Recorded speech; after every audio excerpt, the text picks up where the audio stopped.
For this procedure, we will be replacing the heating pad on a Seismic Series recliner chair. Flip the chair forward so you may access to the bottom of the chair.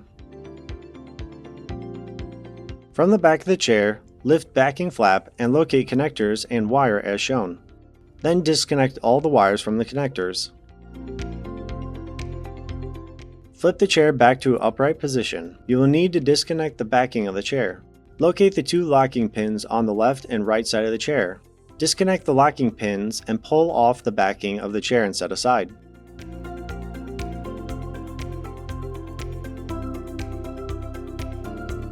From the back of the chair, locate the red and black wire that corresponds to the heating pad. Disconnect the connectors.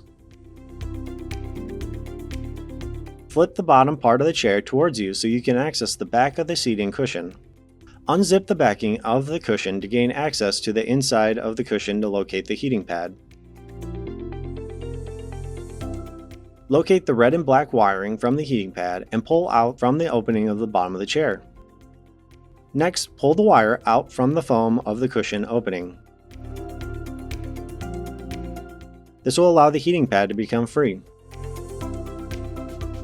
Next, feed the end connector from the new heating pad through the opening of the foam and through the opening of the back side of the chair as shown.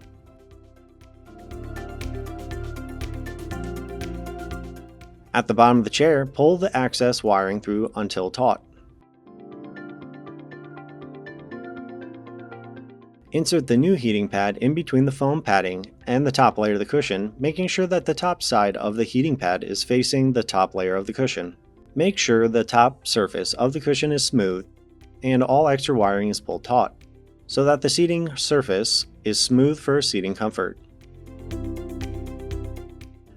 Making sure that everything is in place, you can now zip up the cushion.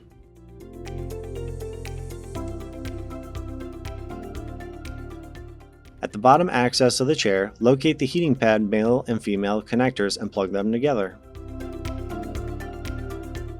Reattach the backing of the chair by relining the slots and pushing down the backing of the chair, making sure tabs lock. This will make sure the backing is secured.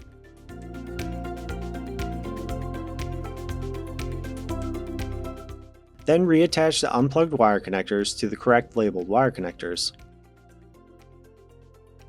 Finally, attach the backing flap to the bottom of the base.